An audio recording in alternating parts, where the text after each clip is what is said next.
King of Gods. By Fast Food Restaurant, Kabanata 805. Sinaunang mahiwagang palasyo. Ang target nito. Tila ang sinaunang misteryosong palasyo din. Xuanyuan sa malaking anino ng Black Destruction Serpent Dragon, na umaakyat patungo sa kailaliman ng Divine Illusion Dimension.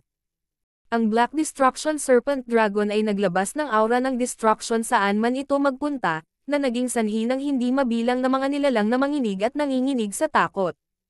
Kahit na ang isang kasing lakas ni Xuanyuan ay nakaramdam ng pressure at hindi ng ahas na lumapit.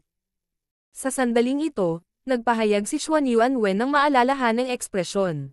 Ang sinaunang misteryosong palasyo ng Divine Illusion Dimension ay hindi isang bagay na alam ng maraming tao mula sa Lord Dynasty. Nang magkonekta ang Divine Illusion Dimension at Continent Zone, ang lugar na ito ay nasa pinakagitna. Karaniwan, walang makakarating sa sinaunang misteryosong palasyo. Gayunpaman, sa sandaling ito, ang biglaang paglitaw ng Black Destruction Serpent Dragon ay sumire sa mga plano ni Xuanyuan para sa sinaunang misteryosong palasyo. Hindi na niya may tatago sa iba ang pagkakaroon ng palasyo. Ang momentum ng Black Destruction Serpent Dragon ay sadyang napakalakas. May mga pakinabang at disadvantages. Ngumiti si Xuanyuan. Sa pangunguna ng Black Destruction Serpent Dragon, maaari nitong sirain ang lahat ng batas at hanay sa sinaunang misteryosong palasyo. Basag. Naglabas siya ng kakaibang token at dinurog iyon. Isang malakas ngunit nakatagong pag-alon ang dumaan patungo sa isa pang bahagi ng Divine Illusion Dimension. Karamihan sa mga function ng pagmemensahe ay magiging lubhang limitado sa Divine Illusion Dimension, ngunit ang ilan ay magagamit pa rin. Sinundan ni Xuanyuan ang direksyon ng Black Destruction Serpent Dragon. Sa parehong sandali sa oras, sa ibang lugar sa Divine Illusion Dimension, sina Zhao Feng at Nan Gongsheng ay patuloy na sumusunod sa likuran, paminsan-minsan ay nagpapahinga. Ang Black Destruction Serpent Dragon ay naging mas mabilis, at madali nitong naabot ang bilis ng isang emperor. Hindi nakahabol sina Zhao Feng at Nan Gongsheng. Si Zhao Feng ay napakahusay sa pagsubaybay, kaya hindi siya natakot na mawala ang pagsubaybay sa Black Destruction Serpent Dragon. Sa totoo lang, lumipad ang Black Destruction Serpent Dragon nang walang anumang takot o pag-aalala, kaya kahit sinong may kaunting karanasan sa pagsubaybay ay masusundan ito. Tulad ng naisip ko, ang Heaven Earth Yuan Chi dito ay nagiging mas siksik. Nararating na natin ang gitna ng Divine Illusion Dimension. Tumingin si Zhao Feng sa malayo. Lumalakas din ang mga hayop na nakasalubong nila sa daan. Siyempre, maraming kapalaran din ang dumaan, at paminsan-minsan ay nakikita nila ang mga figure ng iba mula sa labas ng mundo. Ang punto ng koneksyon sa Divine Illusion Dimension ay napakalaki, kaya lahat ng puwersa mula sa Lord Dynasty at mga karagatan sa malapit ay nakapasok. Mayroong hindi bababa sa 120 bituin na puwersa na pumasok, at ito ay isang konserbatibong numero, kahit na hindi binibilang ang mga mula sa mga pangunahing pamilya. Siyempre, hindi maraming puwersa ang nakapagpadala sa Void God Realm Kings maliban kung sila ay kahit man lang isang 3-star force o mula sa 8 big families. Whoosh! Whoosh! Sina Zhao Feng at Nan Gongsheng ay dumaong sa isang burol, pagkatapos ay nagsimulang magpahinga. Upang matiyak na kaya nila ang anumang mga emerhensya, hindi nila gustong gumastos ng labis sa kanilang Yuan Chi. Sa halip na magpahinga, mas mabuting tawagin itong paglilinang. Kinuha ni Zhao Feng ang king level na crystal core ng Purple Wind Lightning Lion at sinimulang linangin ang 5 Elemental Wind Lightning Technique. Ang nakalimutang dimensyong ito ay mayroon pa ring orihinal na tanawin, at ang Yuan Chi dito ay mas mahusay kaysa sa labas ng mundo. Ang paglilinang dito ay mas mahusay kaysa sa labas ng mundo. Natagpuan din ng God Spiritual Eye ni Zhao Feng ang ilang mga halaman na wala na sa labas ng mundo sa daan. Sa tulong ng Wind Lightning Core, ang paglilinang ni Zhao Feng ay dahan-dahan at patuloy na tumataas. Ang Wind Lightning Crystal Core ay naglalaman ng Wind Lightning True Yuan na dimensyon, at ito ay napakatugma kay Zhao Feng. Sa ilang sandali lamang, nakabawi ang Yuan Chi ni Zhao Feng, at ang laki at kalidad ng kanyang Crystal Core ay tumataas. Kailangan ko pa ng ilang oras upang makapasok sa Great Origin Core Realm, naisip ni Zhao Feng. Pagkatapos ng lahat, Ang Origin Core Realm ay isang mahabang proseso ng accumulation, at ang 5 Elemental Wind Lightning Technique ay hindi isang normal na kasanayan. Matapos mag-isip ng ilang sandali, nagpasya si Zhao Feng na baguhin ang landas ng kanyang paglilinang. Huminto siya sa pagtutok sa dami at nagsimulang tumuon sa kalidad ng kanyang True Yuan. Ang core sa loob ng dantian ni Zhao Feng ay nagpakita ng higit pang mga palatandaan ng pagkikristal. Itataas ko muna ang kalidad ng aking True Yuan sa Great Origin Core Realm. May target si Zhao Feng. Ang dahilan kung bakit niya ginawa ito ay dahil siya ay magiging mas malakas sa loob ng mas maikling panahon at makakuha ng mas malakas na pagsabog. Upang maabot ang layuning ito, pumasok si Zhao Feng sa Ancient Dream Realm. Shua. Ang kamalayan ni Zhao Feng ay pumasok sa whirlpool sa kanyang Soul Sea. Sa susunod na sandali, tumapak siya sa isang sinaunang piraso ng lupa. Ang pressure dito ay malayong mas malakas kaysa sa Divine Illusion Dimension, ngunit sa lakas ng kanyang Sacred Lightning Body, madali siyang nakakalakad dito. Mayroon pa ring ilang spiritual fruits sa puno, at karamihan sa mga ito ay hinog na. Parehong nagbabantay pa rin ang sawa at ibon. Kumuha si Zhao Feng ng isang ganap na hinog na prutas na Ancient Dream Realm at kinagat ito. Ang prutas ng Ancient Dream Realm ay lubhang kapakipakinabang para sa mga katawan at mga bloodline. Noong nakaraan, ang batang demigod ay kumain ng kaunti noong siya ay isang hari, at pinalakas nito ang kanyang sagradong katawan. Gayunpaman, mahirap tunawin ang espiritual na prutas, at tumagal ito ng mahabang panahon, kung hindi ay hindi ito makakain ni Zhao Feng ngayon lamang.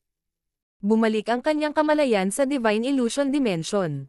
Si Nan Gongsheng ay naglilinang sa likod ni Zhao Feng, at ang kanyang spatial domain ay kumikinang sa kapangyarihan ng Evil God Crystal.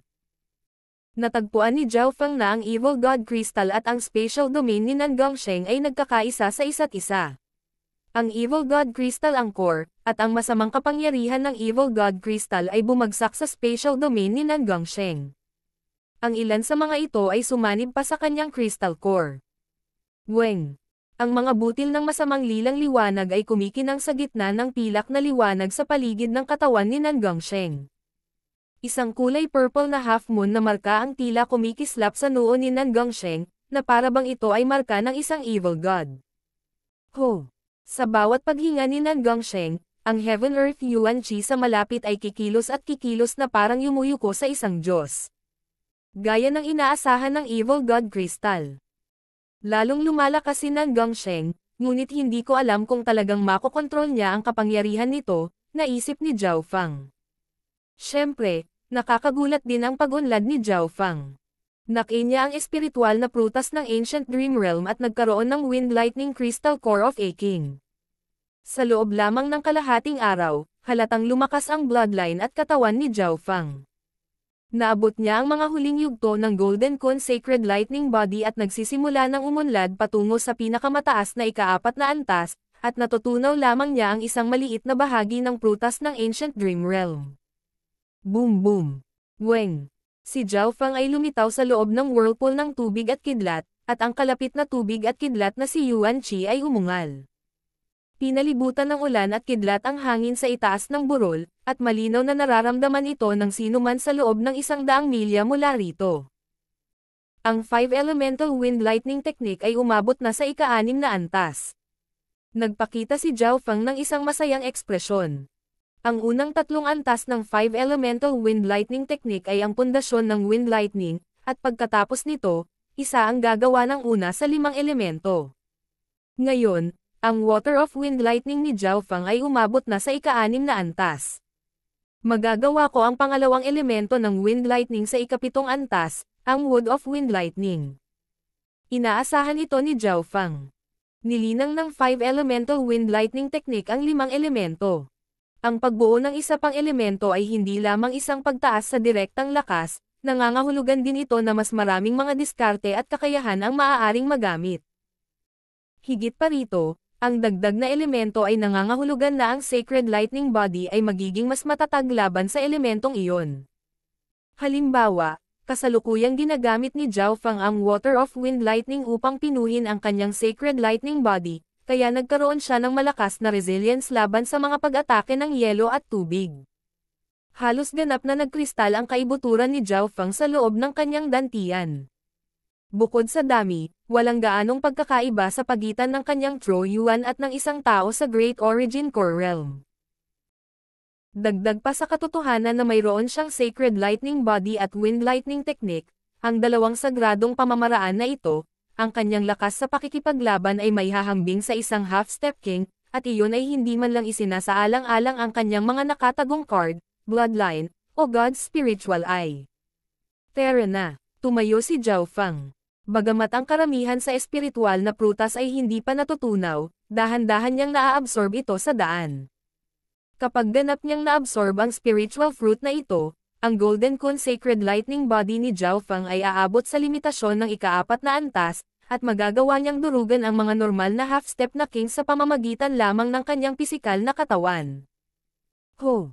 Nagpakawala ng mahabang hininga si Nan Gongsheng at ayaw niyang bumangon. Pinalakas ng Evil God Crystal ang kanyang spatial domain at ang kanyang crystal core. Ang pakiramdam ay maaaring gumawa ng sino man na mawala ang kanilang sarili sa loob nito. Whoosh! Whoosh! Tumalon sina Zhao Feng at Nan Gongsheng sa burol at patuloy na hinabol ang Black Destruction Serpent Dragon. Isang sinaunang wasak na lungsod ang nakita pagkatapos ng ilang dosenang milya, at naririnig nila ang ingay ng labanan. Whoosh! Isang puting sinag ng liwanag ang mabilis na lumabas mula sa mga guho patungo sa kanila. Habulin mo siya dali. Ang masamang babae mula sa Dark Moon Lord Dynasty ay ninakaw ang Mind Common Pearl at ang Soul Healing Wood. Isang grupo ng mga figure ang mabilis na lumabas sa nasirang lungsod na hinahabol ang puting liwanag. Sina Zhao Feng at Nan Gongsheng ay hindi napigil ang tumingin. Nakakita na sila noon ng mga taong nag-aaway, ngunit ito ang unang pagkakataon na nakakita sila ng ilang daang tao na lahat ay nagtitipon, at lahat sila ay mga elite. Whoosh! Makikita ng isa ang malabong imahe ng isang babae na may pares ng transparent na pakpak sa puting liwanag. Ang kanyang aura ay umabot na sa Void God Realm. Mayroong 2 tao na nakarating sa Void God Realm King sa humahabol na grupo, at ang iba ay higit sa lahat ay nasa Half-Step King level o ang peak stage ng Great Origin Core Realm. Mga kapwa-kaibigan sa harapan, maaari mo bang pigilan ang masamang babae mula sa Dark Moon Lord Dynasty? Sigaw ng isang batang hari na nakasuot ng lumang baluti. Nahigitan ng bilis ng babaeng may pakpak ang lahat ng humahabol sa kanya, kaya wala ni isa sa kanila ang makakahabol. Kung pigilan siya ni Zhao Feng at Nan Gongsheng, magkakaroon sila ng pagkakataon na ibagsak siya. Ang babaeng ito ay tila may isang uri ng kayamanan sa kanya. Bumalik ka dito. Isang liwanag ang kumislap sa mga mata ni Zhao Feng bilang isang suntok sa hangin. Nagpakita ng masamang tingin ang babaeng may mga pakpak nang makita niya ang isang kabataang Small Origin Core Realm na umatake sa kanya. Gayunpaman, ang kanyang ekspresyon ay kapansin-pansing nagbago sa susunod na sandali. Boom! Ang suntok ay naglalaman ng napakalaking pisikal na puwersa na maaaring pumatay sa normal na Great Origin Core Realms. Ang babaeng may pakpak ay mabilis, ngunit ang kanyang pisikal na katawan ay ang kanyang kahinaan. Dagdag pa sa katotohanang hindi niya inaasahan na ganoon kalakas ito, nanginginig ang kanyang figure sa hangin dahil halos masugatan siya. Sa sandaling ito, shua! Isang masamang ilaw na pilak na kumikinang sa kulay ube ang sumugod patungo sa babae. Spatial Technique. Malaki ang pagbabago sa ekspresyon ng babaeng may pakpak ng mapagtanto niyang kakaiba ang dalawang ito. Ang pilak na spatial domain ni Nan Gongsheng ay kumikinang sa purple at nagradiated ng masamang kapangyarihan na kahit siya ay kinatatakutan. 2 Young Masters, hayaan mo akong mabuhay. Ibibigay ko sa iyo ang lahat ng aking kayamanan. Nagmamakaawa at umiyak ang babaeng may pakpak. King of Gods, Kabanata 806. Ang salungat na pag-atake ng God's Spiritual Eye. 2 Young Masters, hayaan mo akong mabuhay. Ibibigay ko sa iyo ang lahat ng aking kayamanan. Ang mukha ng babaeng may pakpak ay kaakit-akit na pula habang nagmamakaawa sa tono ng pakikiramay. Nagkaroon siya ng cultivation sa Void God Realm, at ang kanyang bloodline ay nagbigay sa kanya ng nakamamanghang bilis. Gayunpaman, minamaliit niya ang kanyang mga kaaway at nahulog kaagad sa spatial domain ni Nan Gongsheng, at kailangan din niyang labanan ang pisikal na puwersa na ginawa ni Zhao Feng sa kanya. Ang domain ni Nangongsheng ay isang bihirang space-type na domain, kaya mahirap makatakas kung may pumasok dito. Higit pa rito, ngayong sumanib na ito sa Evil God Crystal, ang lakas ng spatial domain ni Nangongsheng ay lumampas na sa pamantayan.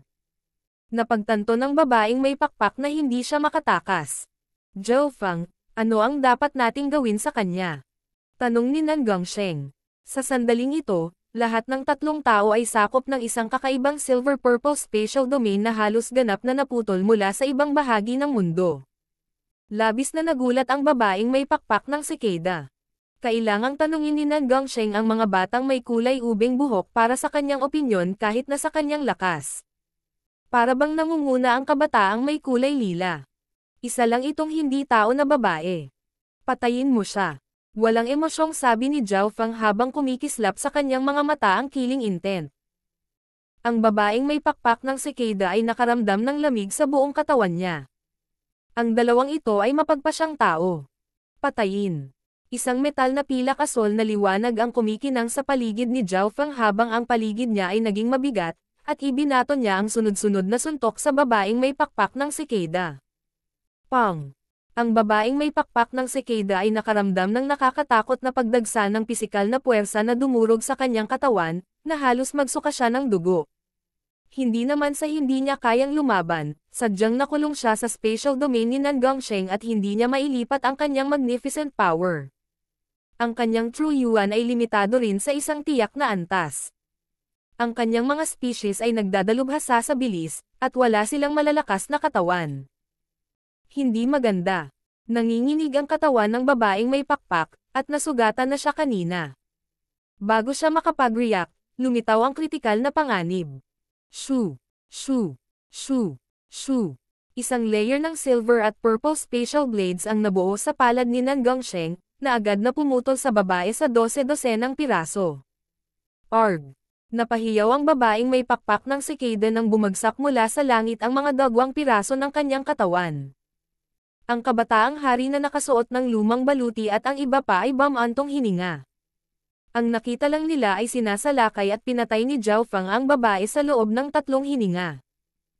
Sa himpapawid, sinimulang kunin ni Zhao Feng at Nangongsheng ang mga samsam sa digmaan mula sa babaeng may pakpak ng sikeda.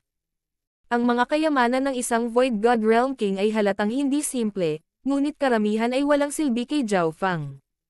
Sa kabilang banda, ang Mind Calming Pill at Soul Healing Wood na kakakuha lang niya ay lubhang kapaki-pakinabang.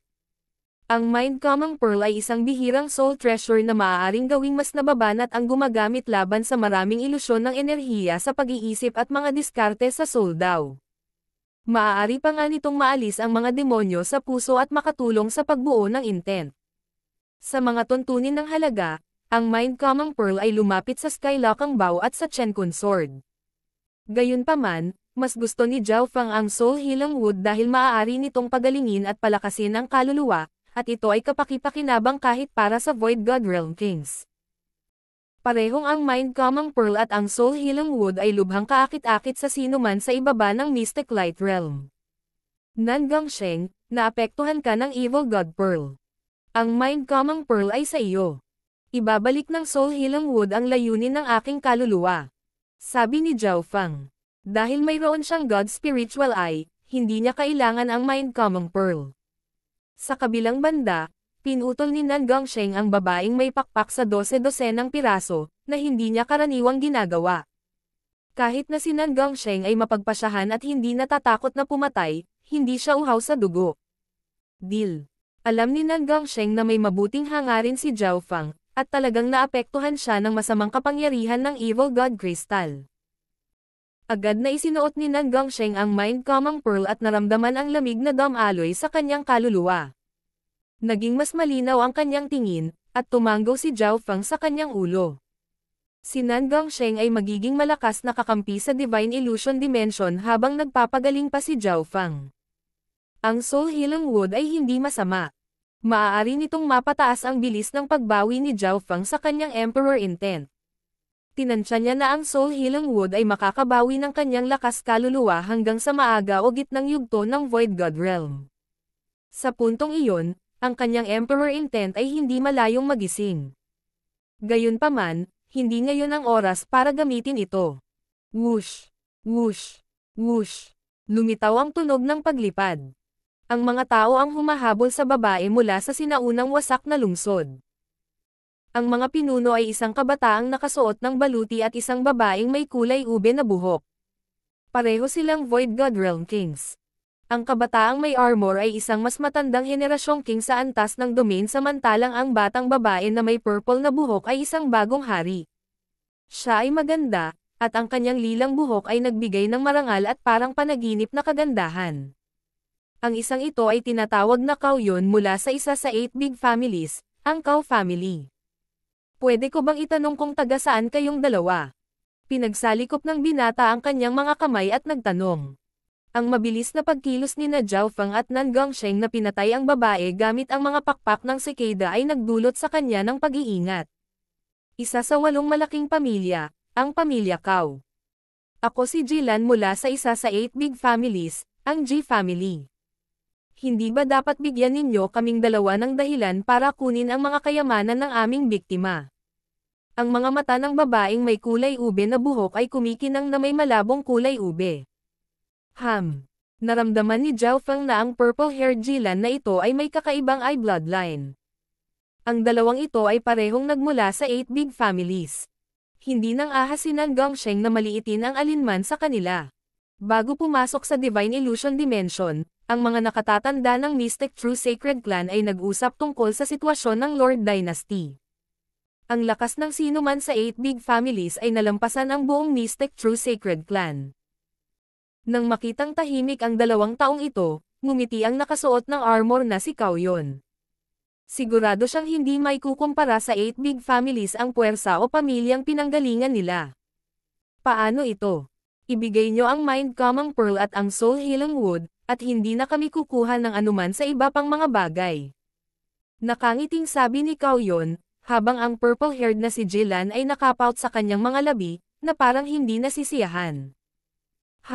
Wala akong pakialam kahit na narito ang isang prinsipe ng Great Gun Lord Dynasty. Hindi ko ugali ang magluwa ng karne na kinain ko na. Si Zhao Feng ay tumawa ng masama. Nang marinig iyon, nagbago ang mga ekspresyon ni Kauyon at Jilan, at ang grupo sa likod nila ay nagsimulang mag-usap. Mayabang na brat. Isang maliit na small origin core realm. Hindi ka ba natatakot na putulin ng hangin ang iyong dila? Ang mga salita ni Zhao Feng ay ikinagalit ng mga elite mula sa malalaking pamilya. Malungkot ang ekspresyon ni Kauyon, ngunit pakiramdam niya ay may tiwala si Zhao Feng at nakikita niya ang lahat. Ang batang ito na may purple na buhok ang unang umatake sa babaeng may pakpak ng cicada. Tingnan natin kung saan kagawa. Malamig na tumawa si Jilan. Ang kanyang nakakasilaw na purple na buhok ay umihip sa hangin na para bang isa siyang purple-haired elf. Ang buhok ni Zhao Feng ay lila din, ngunit ang tono ng kanyang lilang buhok ay mas maganda pa kaysa kay Jilan. Hindi masaya si Jilan. Hindi lang gwapo ang kabataang ito, may purple na buhok na mas maganda pa sa kanya. Purple star eyes. Ang mga mata ni Jilan ay kumikinang sa isang malabo na lila na tila mga lilang bituin sa kalangitan, at isang malakas na pagdagsa ng kapangyarihan ng kaluluwa ang umabot kay Zhao Feng. Sa sandaling iyon, libu-libong nagninangas na bituin ang dumurog sa mga kaluluwa ni na Zhao Feng at Nan Gongsheng at naging sanhi ng kanilang panginginig. Ang normal kings ay mahuhulog sa kailaliman ng Soul Eye Bloodline Techniques, at ang kanilang mga kaluluwa ay masasaktan pa. Si Kauyon at ang kumpanya ay aatake sa pagkakataong ito. Gayunpaman, ang kanilang plano at katotohanan ay lubhang naiiba. Ang kabataang may itim na damit at ang kabataang may lilang buhok ay parehong nakatayong hindi gumagalaw, hindi sila naapektuhan. Kumikislap ang mga mata ni Nan Gongsheng habang ipinapaikot niya ang kanyang King Intent at hinaranggan ang soul attack na ito na naglalaman ng Dao of Illusion. Sa kabilang banda, si Zhao Feng ay nakatayong hindi gumagalaw na may walang ekspresyon na mukha na parang isang manika. Wala man lang reaksyon mula sa kanya. Ang kaliwang mata ng natulala na si Zhao Feng ay biglang kuminang ng isang malabo na lilang liwanag, at ang mga sinag ng kidlat ay lumabas mula rito. Kulay ube ang kidlat, at napapalibutan ito ng mga lilang bituin na pagmamay-ari ng Soul Eye Bloodline Power ni Jilan. Boom! Nanginig ang katawan ni Jilan, at namutla ang kanyang mukha habang nakatingin sa kaliwang mata ni Zhao Fang. Ang iyong ay bloodline. Sa sandaling iyon, nanginginig ang linya ng dugo niya. Ang kanyang kaluluwa at mata ay nasugatan. Mahirap isipin kung anong antas ng karunungan ang naabot ng kabataang ito sa Dao of the Soul para ma-counter-attack ang opensa ni Jilan ng lubusan. Higit pa rito, ang kanyang counterattack ay naglalaman ng isang immortal at walang kamatayang aura ng kidlat na naging dahilan upang hindi siya makahinga. Jilan, anong nangyari sa'yo? Si Cao Yun at ang kumpanya ay hindi napigil ang mapabulalas sa gulat. Napakalakas ng Purple Star Eyes ni Jilan, at kahit ilang henyo sa Imperial Genius Rankings ay nag-iingat sa kanya. Gayunpaman, si Jilan ay may maputlang mukha, at siya ay nanginginig na parang nawala ang kanyang kaluluwa. Maaaring isipin ng isa ang kanyang lubos na pagkatalo. Masyadong nakakatakot ang eye bloodline ng kabataang iyon. Isang counterattack lang mula sa kanyang eye bloodline ay natalo si Jilan. Natigilan ang mga elite ng dalawang big families.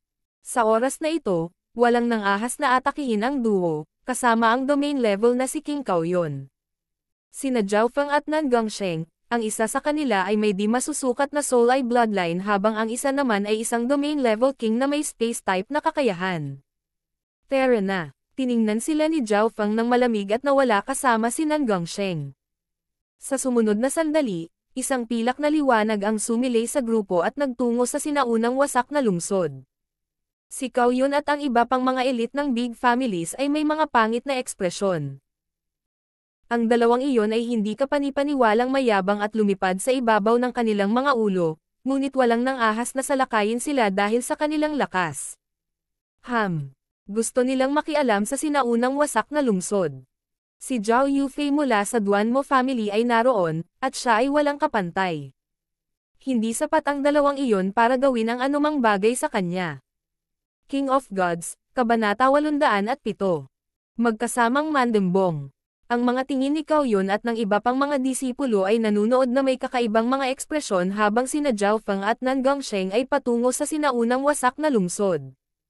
Maraming nangungunang mga henyo ng big families ang nagtipon doon. Jilan, kamusta ka? Maingat na tanong ni Cao Yun sa batang babae na may purple na buhok sa tabi niya. Nanginginig pa rin si Jilan, at ang kanyang mukha ay maputi pa rin na para bang ang kanyang kaluluwa ay hindi sa kanya. Parang hindi pa rin siya bumabalik sa realidad mula sa gulat kanina. Nataranta ang lahat ng mga henyo. Bilang iginagalang na anak ng isa sa 8 big families, siya ay may marangal na katayuan, at siya ay mayabang. Sa kanyang kakaibang eye bloodline, maituturing siyang anak ng langit. Hindi tulad ng walang sino man ang makakapantay sa kanya sa parehong henerasyon, ngunit wala sa kanila ang nakakita sa kanya ng sobrang pagkatalo noon.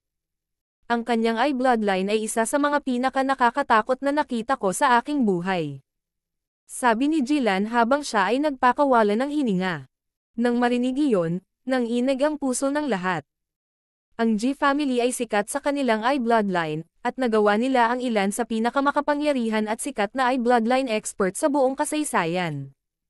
Kahit na ang eye bloodline ng G family ay maaaring hindi ang ganap na pinakamalakas sa continent zone, nakipag-ugnayan si Jilan sa marami sa mga nangungunang eye bloodlines. Gaano man ito kalakas, hindi ito may kukumpara sa mga inapo ng God Eye of Death o ng God Eye of Samsara. Sabi ng isang half-step king na kabataan. Ang mga inapo ng 8 Great God Eyes ay lumitaw sa Lord Dynasty paminsan-minsan sa nakalipas na 1,000 taon, at hindi ito gaanong lihim sa nakatataas na echelon ng pinakamataas na puwersa. Nakita ko na ang mga inapo ng God Eyes, pero mas kakaiba ang pressure na binigay sa akin ng kaliwang mata niya, na parang nag-iisa lang sa mundo. Walang ibang mata ang maihahambing dito. Sabi ni Jilan pagkatapos ng ilang pag-iisip. Ang kanyang purple star eyes ay hindi pa rin ganap na nakatakas sa takot mula noon. Pareho silang soul-based eye bloodlines, ngunit ang pagkakaiba ay parang pagkakaiba sa pagitan ng ulap at putik. Hahaha, Jilan, masyado kang maraming iniisip. Ano, sa tingin mo ba ang eye bloodline ng lalaking iyon ay isa sa mga God Eyes? Umiling si Cao Yun at ngumiti. Nagtawanan din ang iba at hindi nila ito isinasa puso. Whoosh! Whoosh! Sa ibang lugar, lumipad sina Zhao Feng at Nan Gongsheng patungo sa gilid ng nasirang lungsod habang natatakpan ng pilak na liwanag. Ang kaliwang mata ni Zhao Feng ay muling naging itim, ngunit ang kanyang buhok ay ube pa rin. Dagdag pa sa kanyang gwapong mukha, at siya ay lubhang kaakit-akit sa mga hindi kasekso. Iniskan ng kaliwang mata ni Zhao Feng ang lugar mula sa himpapawid. Napakalaki ng wasak na lungsod, mas malaki pa ito kaysa sa underground world. Masasabi ni Zhao Feng na ito ay dating isang lungsod na may populasyon, at ito ay nagsilbing pamilihan para sa iba't ibang lahi. Makikita ng isang tao ang mga buto ng iba't ibang lahi sa lungsod, at madaling makilala ang iba't ibang estilo ng mga arkitektura para sa iba't ibang mga gusali. Walang nakakaalam kung ano ang nangyari, ngunit ang bawat buhay na bagay sa loob ng lungsod ay pinatay sa loob ng maikling panahon, at ang lungsod ay naging mga guho. Naramdaman ni na Zhao Feng at Nan Gongsheng ang malalakas na alon ng Heaven Earth Yuan Qi, True Yuan, at magnificent power na nagsasalpukan kahit sa gilid ng mga guho. Napakatindi ng labanan sa loob ng lungsod. Bagaman ang lahat ng bagay sa lungsod ay namatay dahil sa hindi malamang dahilan, maraming mga kayamanan ang napanatili. Naiintindihan ni Zhao Feng. Ito ang pagsusuri na nakuha niya mula sa kanyang God Spiritual ay matapos halos mag-scan sa lugar. Sa katunayan, maraming mga lumang kayamanan ang nahukay mula sa lugar na ito. Whoosh! Whoosh! Whoosh! Si Cao Yun, Jilan, at ang iba pang mga eksperto ay bumalik sa nasirang lungsod at patuloy na lumahok sa pakikipaglaban para sa iba pang kayamanan. Mukhang huli na tayo. Natuwa si Nan Gongsheng. Sa magulong sitwasyong ito, ang kanyang mga special na kakayahan ay maaaring magamit ng mabuti. Nagkatinginan ang dalawa, saka walang pagdadalawang isip sa nasirang lungsod. Lumipad lamang sila ng ilang dosenang milya bago nakahanap ng isang grupo ng mga henyo na nakikipaglaban sa unahan. Ang ilan ay nagmula sa big families habang ang iba ay mula sa mga sekta. Bastos ka. Unang natagpuan ng 8-star tower ang sinaunang batong bituin. Hindi. Ang sinaunang batong bituin ay ginagamit sa paggawa ng mga sandata na may antas ng langit, at wala na ito sa labas ng mundo. Ito ang eksaktong kailangan ng Grand Elder ng Jiang family. Ang parehong puwersa ay may Void God Realm Kings, at ang ilan sa mga half-step na kings ay maaaring maglabas ng battle power na katumbas ng isang king sa pamamagitan ng paggamit ng kanilang bloodline o ng kanilang mga lihim na diskarte. Marami ring mga eksperto mula sa ibang puwersa na nanonood ng palihim. Whoosh! Whoosh! Isang layer ng liwanag ang biglang lumitaw sa hangin sa itaas ng labanan. Sinong nandyan? Nagulat ang dalawang puwersa. Ang isa sa dalawang bagong dating ay isang domain-level king na tila dalubhasa sa spatial techniques. Ito lang ang ilang crafting materials. Walang emosyong sabi ng isang batang kulay lila sa loob ng Silverlight. Sina Zhao Feng at Nan Gongsheng ay may Skylocking Bow at Shenkun Sword, kaya hindi sila interesado sa mga normal na armas o crafting materials. Kahit na mataas ang halaga ng sinaunang Starstone, hindi ito sapat para sa dalawa na pumasok sa laban. So, sina Zhao Feng at Nan Gongsheng ay lumipad sa gitna ng dalawang puwersa. Ang aking Water Mother Essence. Bulalas ng isang magandang dalaga na may asol na buhok habang namumula ang mukha. Boom! Shua! Sa ilalim ng kombinasyon ng isang special secret technique at malakas na pisikal na puwersa, hindi niya nagawang lumaban, at ang Water Mother Essence na kakakuha lang niya ay ninakaw. Gaano kalakas loob ang dalawang iyon na magnakaw mula sa numero 1 kagandahan ng Jiang family, Jiang Feizo. Marami sa mga elite na nanonood ng palihim ay natigilan. Maraming mahahalagang materyales ang natagpuan, at ang sinaunang batong bituin ang pinakamahalaga. Ang mga elite ng Jiang family at ang 8-star tower ay nag-aaway sa isa't isa, at ang dalawang tanga na henyo na ito ay diretsyong pumasok at pumunta para sa numero 1 kagandahan ng Jiang family. Little Sister Feizo, tutulungan ka namin pagkatapos naming kunin ang sinaunang Starstone. Isang batang hari na may itim na damit mula sa Jiang family ang malamig na tumingin sa direksyon kung saan umalis sina Zhao Feng at Nan Gongsheng. Nagtungo sina Zhao Feng at Nan Gongsheng sa kailaliman ng nasirang lungsod. Hindi masama, ang Water Mother Essence ay maaaring makabawi sa kakulangan ng water element sa Wind Lightning Crystal Core. Puno ng mga ngiti si Zhao Fang, at hindi nagtagal ay nakilala nila ang isa pang grupo ng mga elite na halos 100 ang bilang. Sila ay malamang na mula sa isang pamilya. Hahaha. Nakakita kami ng 2 gutay-gutay na sandata ng Heaven Grade, at medyo kompleto na sila. Tumawa ang isang kabataang nakasuot ng purple golden robe. Ang kabataang ito ay may cultivation ng isang half-step king, at isang kulubot at matandang domain level king ang nakatayo sa tabi niya. 13th Prince, bukod sa Heaven Grade weapons, mayroon ding silk dark green bamboo. May isa pang tattered armor dito na kahit ang Earth Grade weapons ay hindi masisira. Ang mga kalapit na elite ay nakahanap ng isang bagay habang pinamumunuan sila ng 13 prinsipe na nakasuot ng purple golden robe. Ang mga kalapit na puwersa ay nang-ahas lamang na manood ng palihim. Hinding-hindi sila lalapit at magnanakaw sa kanila. So, isang pilak na guhit ng liwanag ang lumitaw sa sandaling ito. Domain level king na dalubhasa sa space. Bahagyang nagbago ang ekspresyon ng kulubot na matanda nang siya ay naging maingat. Saang puwersa ka galing? Kami ang mga imperial ng Great Gun Lord Dynasty, bumalik ka. Sigaw ng isang kalahating hakbang na hari. Shua. Sa halip na umatras, ang layer ng pilak ay sumusugod sa grupo. Boom. Ang ilang mga henyo ng imperial ay nakadama ng pisikal na puwersang presyon sa kanila tulad ng Mount Tai, at marami ang umubo ng dugo.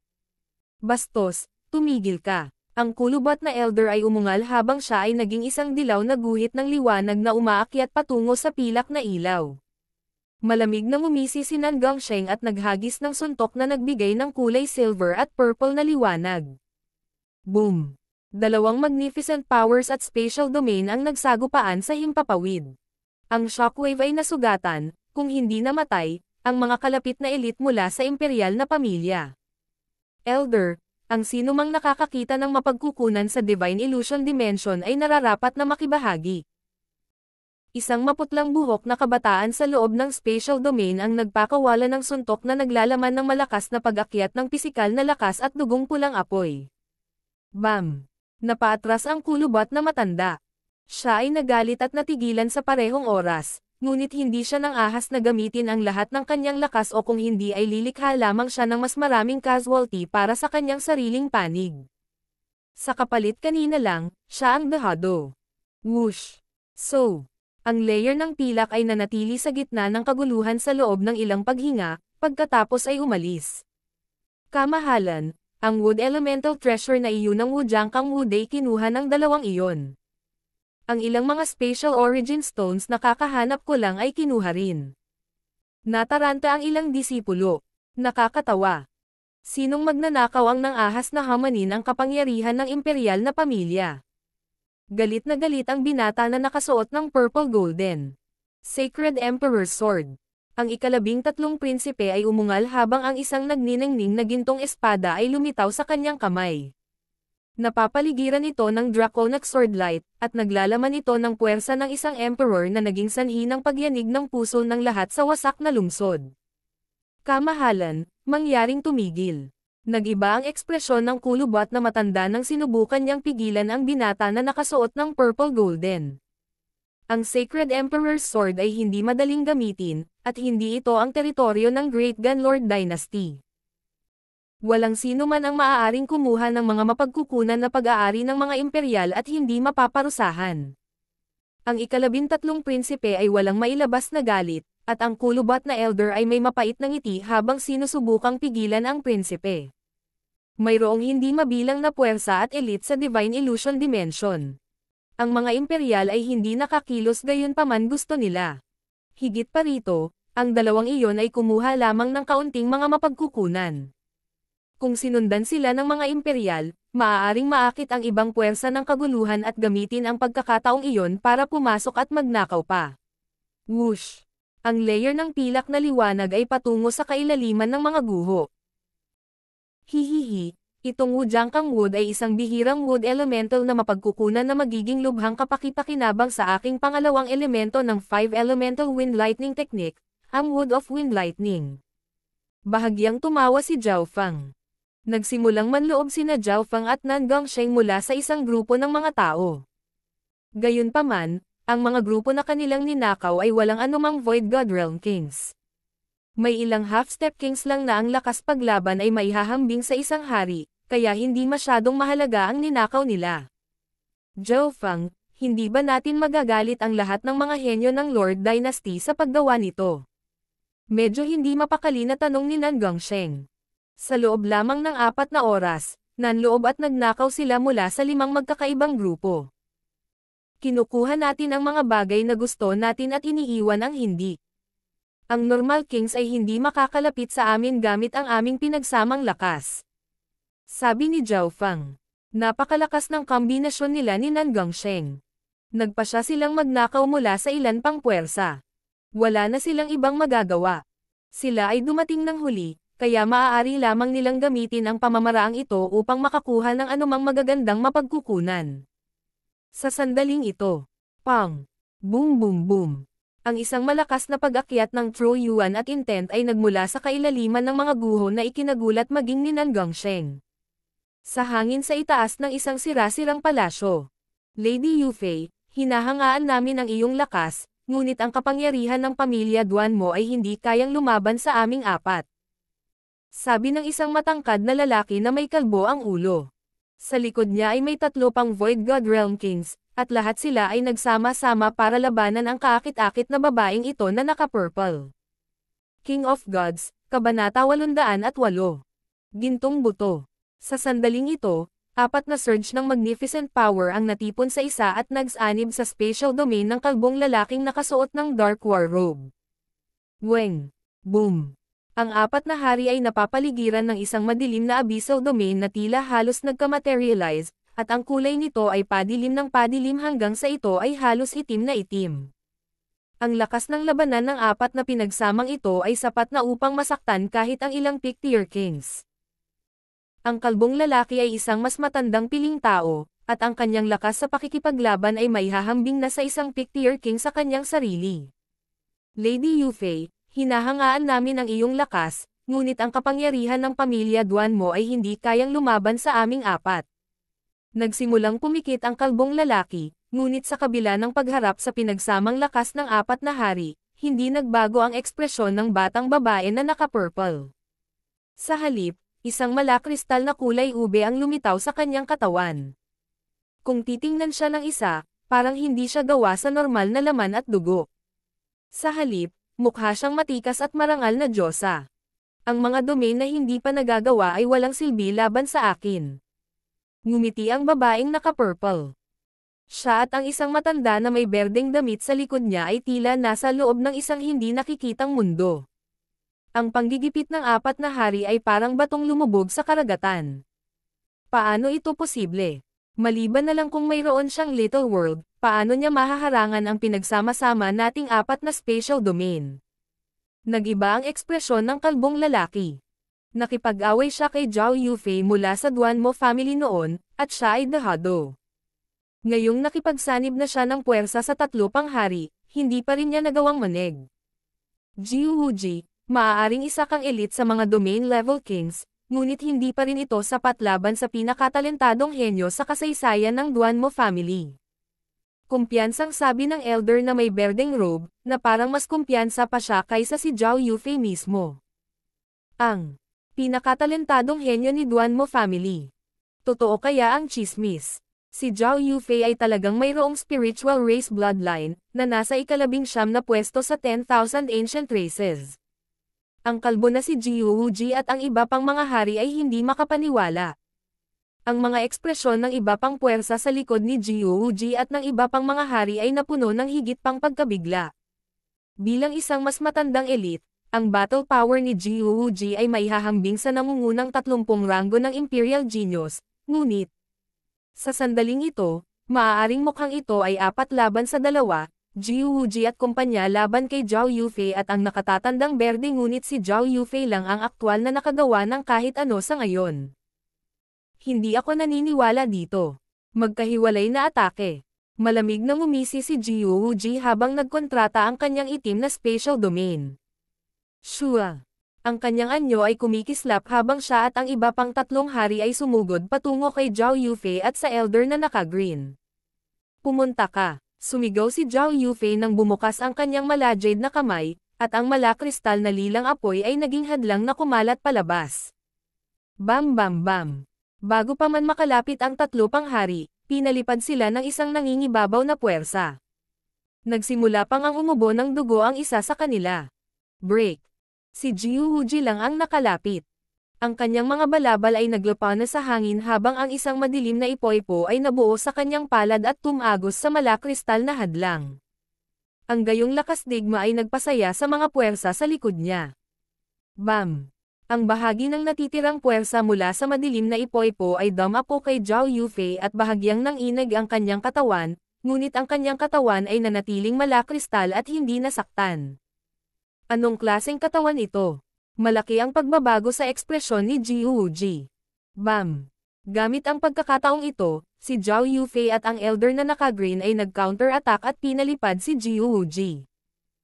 Isang madilim na field ang lumitaw sa paligid ng Jiu Huji, na hamarang sa dalawang pag-atake. Nagawa niyang pakalmeyan ang sarili, ngunit nagsimulang kumulo ang kanyang dugo. Ito ay nasa ilalim pa rin ng katotohanan na ang kanyang kapangyarihan sa pakikipaglaban ay itinuturing na walang kapantay laban sa lahat ng nasa ilalim ng antas ng Emperor. Ang kataim-taiman ay lumitaw kay Zhao Yufei at sa matanda sa mga mukha ng berde.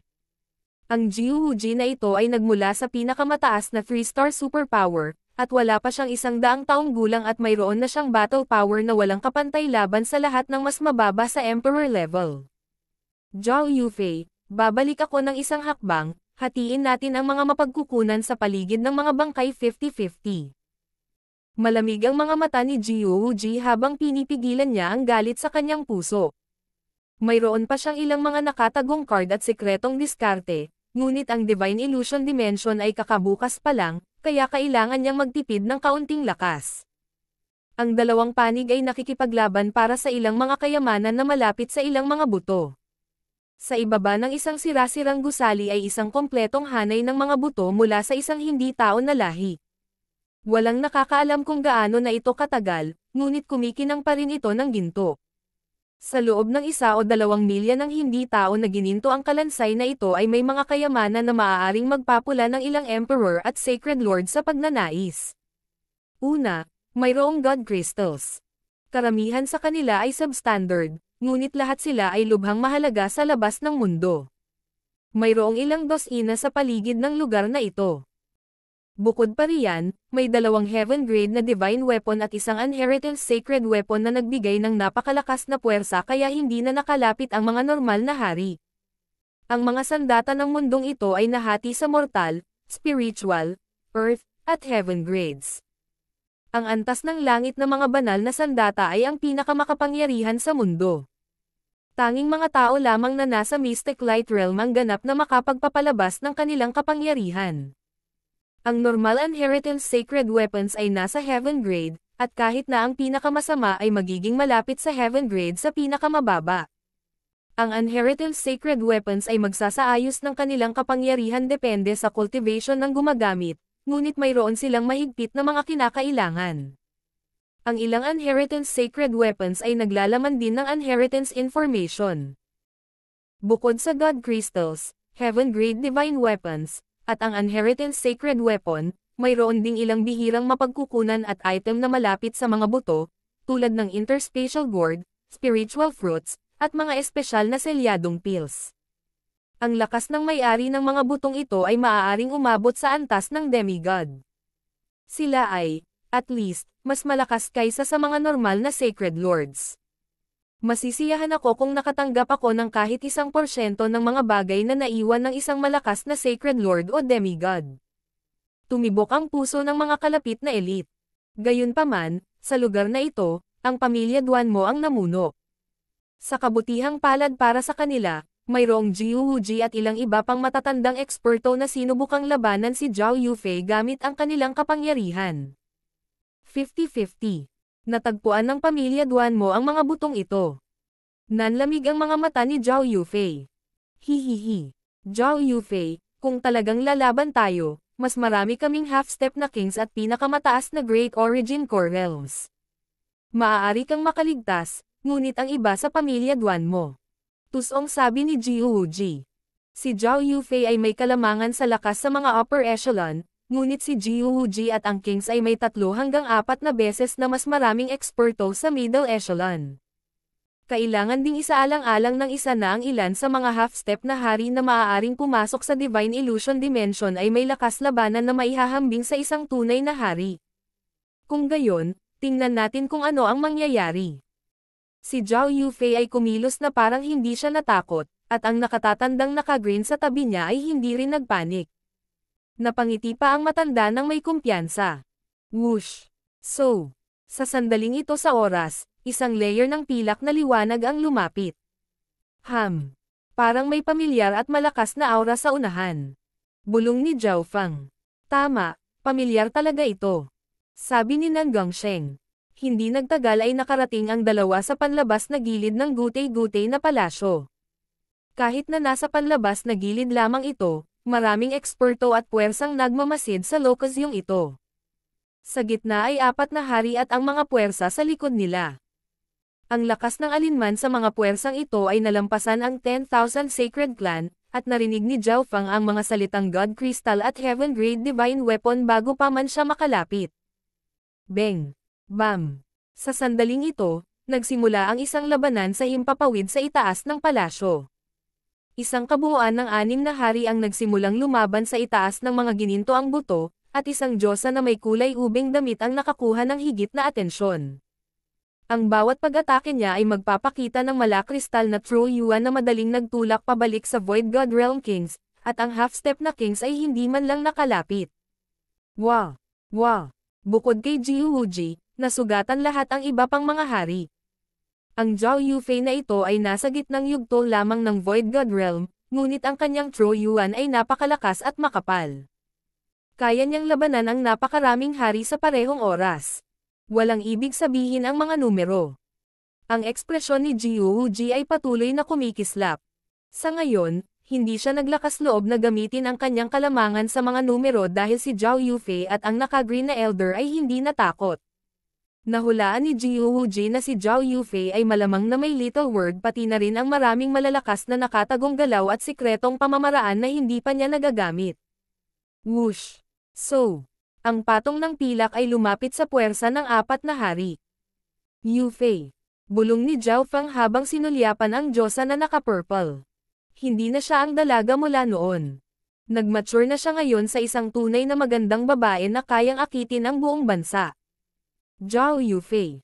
Nagulat si Nan Gongsheng. Bumalik sa True Martial Sacred Land, nakipag-away siya sa kanya, kaya alam niya kung gaano siya nakakatakot. Zhao Feng, ano ang plano mong gawin? Tumingin si Nan Gongsheng kay Zhao Feng na may kakaibang tingin. Ang labanan ng 6 na hari ay naging mas matindi, at ang ilang kalahating hakbang na hari sa panig ni Jiu Wuji at ng kumpanya ay sumuporta mula sa malayo. Sinong nandyan? Naramdaman ng mga puwersa sa likod ng 4 na hari na papalapit sina Zhao Feng at Nan Gongsheng. Magnakaw. Malamig na tumawa si Zhao Feng habang sila ni Nan Gongsheng ay dumaan sa mga grupo habang nasa loob ng spatial domain ni Nan Gongsheng. Kung mas malapit ang mga bagay sa mga buto, mas mahalaga ang mga ito. Kahit na ang mga bagay sa loob ng 10 milyang radius ay bihira at mahalaga. Ang mga mapagkukunan ng mga panlabas na gilid ay pangunahing kontrolado ng mga puwersa ng 4 na hari. Arg! Ang aking interspatial na singsing. Tumigil ka, ang Star Darkness Fallen Stone na katatapos ko lang magmina. Sino ang nangahas na magnakaw sa Nine Darkness Palace? Nagkagulo ang puwersa ni Jiu Wuji at ng kumpanya habang umaatungal at sumigaw sa hangin. Whoosh! So, gayunpaman, ang sinag ng pilak na ilaw ay kumislap sa hangin, at walang nakahabol. Ang mga nasa ibaba ng antas ng kalahating hakbang na hari ay hindi man lang sila nakita ng maayos.